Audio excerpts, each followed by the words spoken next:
Hello everybody, today I want to talk with you about how to get girls on Facebook dating. Okay, this is important when you are set up your profile in Facebook dating. Okay, can you see this is my Facebook? In the three lines in the corner, can you see I open my Facebook? I never use dating, but when you are set up your Facebook dating or make your profile, you need sell it. Okay, in your profile put your information. Okay, and here can you see the app asks you who do you want to date, woman, men, everyone. You need put woman.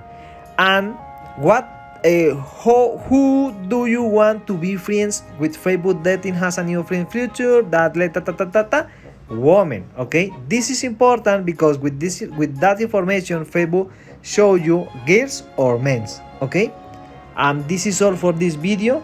If you not remember what do you put here, you can delete your account and make your new profile.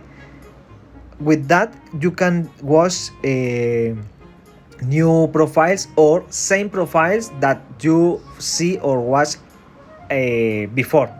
That is a good option if you want another opportunity with another woman.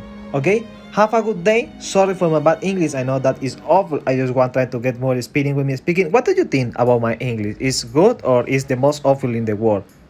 Is weird or is funny? I don't know. Have a good day, see you later.